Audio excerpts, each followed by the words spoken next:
This is The Scoop for Tuesday. I'm Sean Canan with the WMNF News headlines. A heat advisory is in effect today from noon until 7 this evening. The City of Tampa is activating cooling stations from 10 in the morning until 8 in the evening today and tomorrow because of the dangerously hot weather. They're at these locations: Barksdale Adult Activity Center, George Bartholomew Center, and Cuscaden Pool. A record-setting heat wave continues to impact much of the country. Meteorologist Megan Borowski from the Florida Public Radio Emergency Network says, unfortunately, this heat wave is unrelenting. We've got a dome of high pressure that continues to keep temperatures well above normal and an excessively humid air mass that is just adding insult to injury. High temperatures today could surpass 100 degrees, especially toward inland areas, and heat index values could near or exceed 110 degrees. Limit time outside, if at all possible, during the afternoon hours today, when temperatures and heat index values both will be at their worst. Borowski says people can call 211 to learn more about cooling and hydration centers in our local area. She says the heat wave will continue for the next several days before temperatures trend more toward normal.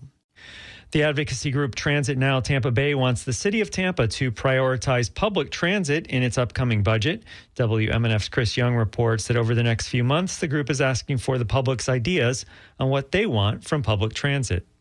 Transit Now Tampa Bay wants to hear from Tampa residents about ideas they have for transportation, such as new route ideas and where to increase bus frequencies.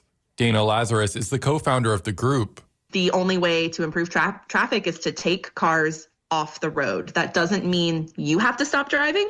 It means that other people who don't want to be driving have the option to not drive. Last year, the group advocated for the current city-funded fare-free pilot program for riders of Tampa's popular Route 1. This year, Lazarus expects concerned residents to bring up various issues, like continuing the fare-free route into next year and strengthening bus connections from Tampa's airport. She says after transit concerns are gathered, they're going to decide what issues to campaign with and have conversations with city leaders about how to put funding for transit in the budget. Chris Young, WMNF News. Pinellas Now and other organizations will protest the Trump administration and its actions this weekend. Here's more from WMNF's Madison Overmeyer.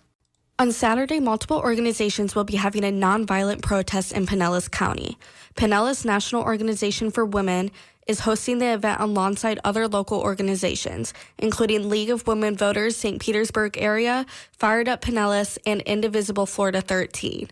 The protest, called Rage Against the Regime, is showing solidarity with similar events around the nation that will be taking place. Amy Weintraub, Pinellas Now member, says enough is enough, and they are channeling their rage into action. We resist their weaponization of ICE against our communities. We resist the type of concentration camp that they have built in South Florida and other parts of the United States. We resist the covering up of the Epstein files, their attacks on transgender rights and transgender lives, their dismantling of Medicaid and SNAP and the Department of Education and the NOAA and the National Weather Service.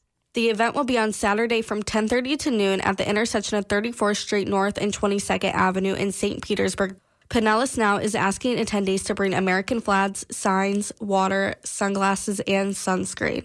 For more information, visit WMNF.org. Madison Overmeyer, WMNF News. The operator of the boat that struck the Clearwater Ferry in April, killing one person and injuring 10 others, has been arrested and charged with 8 felony counts. The Tampa Bay Times reports the counts involve leaving the scene of a boating accident involving death. The Florida Fish and Wildlife Conservation Commission announced the charges against Jeff Knight, who owns the St. Pete concert venue Janice Live. He was arrested yesterday afternoon after returning from the Bahamas and landing at St. Pete Clearwater International Airport.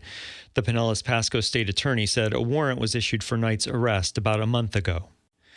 An extreme heat warning is in effect until 7 this evening. Expect scattered thunderstorms with highs in the mid-90s. Tonight, partly cloudy, overnight lows near 80. Tomorrow, partly cloudy with highs in the mid-90s. I'm Sean Canan with the WMNF News headlines.